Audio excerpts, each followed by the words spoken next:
outboards, and attitude. The boats closed to 4 miles and started their own circle, maintaining 2,000 meters distance, just outside effective small arms range, but close enough to matter.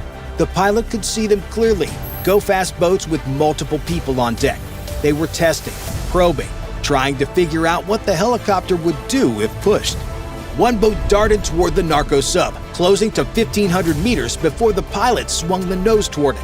Even with a broken gun mount, the helicopter pointing at you meant something. The boat veered off, but his partner immediately moved in from the opposite side. Pack tactics, trying to split the helicopter's attention. The gunner was still fighting with the M240 mount, trying to break it free through pure determination. Every time a boat approached, he'd wrestle the gun toward it, managing maybe 10 degrees of movement before the Salt won again. The protection boats probably had their own weapons. AK-47s were Cartel standard. At this range, accuracy was questionable, but lucky shots are still ones you don't want to take. For 15 minutes, this dance continued. Boats approaching and retreating, helicopter pivoting to track them. Argentum was shot in the shoulder but held his post. The USS Archer's 5-inch gun opened up, firing 120 high-explosive shells in just 8 minutes. Overhead, a MH-60R Seahawk helicopter roared low, unleashing its 20mm cannon and hydro rockets, tearing 6 small boats apart in seconds.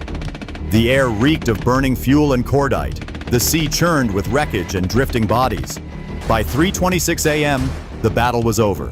17 pirate boats destroyed, 9 disabled, more than 140 attackers killed or missing.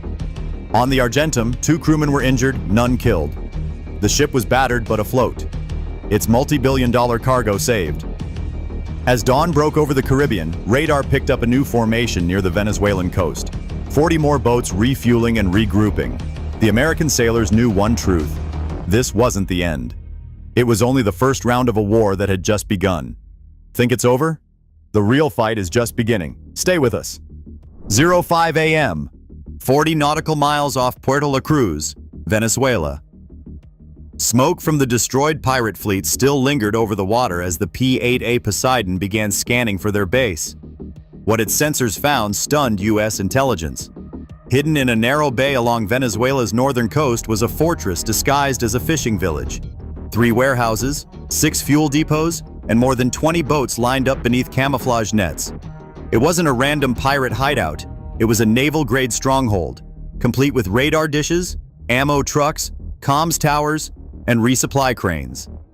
Analysts estimated over 60 tons of weapons stored inside, including Chinese-made C-802 anti-ship missiles, Iranian RPG-29s, and more than 200,000 rounds of 12.7mm ammo. It was the command hub of the San Felix Syndicate, the same network that had tried to hijack the MV Argentum.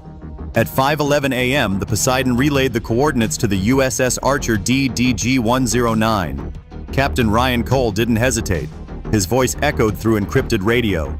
Phase 2, Total Strike Authorization. From Naval Air Station Guantanamo Bay, 6 aircraft launched. 2 AH-1Z Viper attack helicopters and 4 MV-22B Ospreys, carrying 32 pilots and 48 Marines. Each Viper packed 14 Hydra 70 rockets, 8 AGM-114 Hellfire missiles, and a 20mm cannon with 650 explosive rounds. The Ospreys carried 12,000 rounds of minigun ammunition and a SEAL boarding team from Task Force Trident.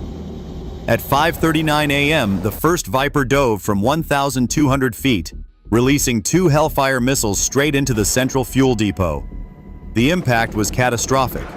43,000 gallons of diesel erupted in a single inferno, forming a 300-foot fireball and a heat plume visible 45 miles away. Sensors registered 2.4 on the Richter scale. Seconds later, the Ospreys descended, guns blazing. Their miniguns spewed 7,400 rounds in less than 2 minutes, tearing through docks and metal huts. Pirates fired RPG-7s in desperation, but their warheads detonated prematurely in the firestorm. A